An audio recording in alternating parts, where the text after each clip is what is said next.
Ôi vào. Ông nhầm rồi. Mình đến dẫn đi.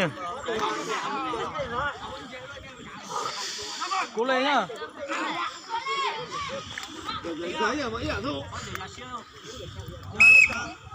Được cái. Cao vào.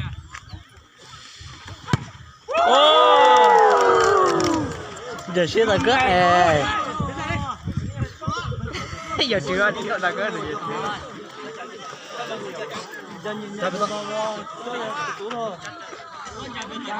Còn giờ cho ăn giá vả. Mà. Con trai nhân cả nè. Con nói dây tao mà nó nè. Con nói dây tao mà nó có mã cả lấy trái cả liền. Có bao thời dù thì mà dù sĩ trò thì sĩ mà thời dù cho cái tay mỗi sáng cho sĩ trò hay thằng bên sai trong cái trong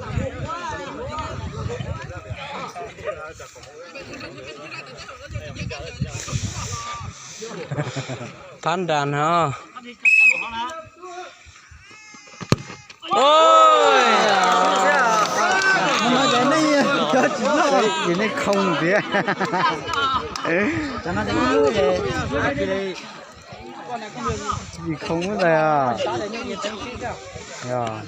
Quả này thì sứ xe ó lúc chỉ vào này sứ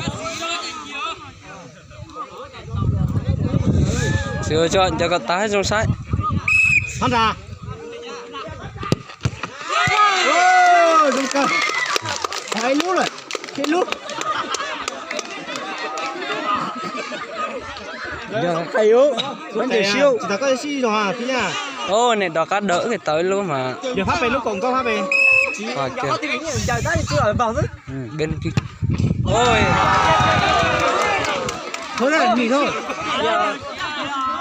Chúa chi luôn là. chua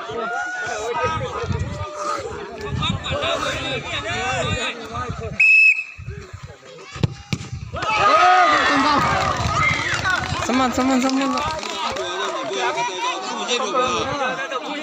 Mấy thằng kia này cũng đập.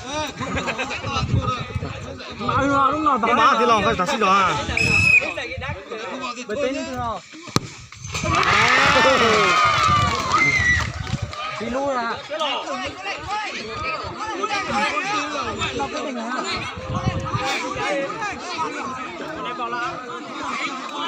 Lúc quyết định nó xanh rồi nó xanh.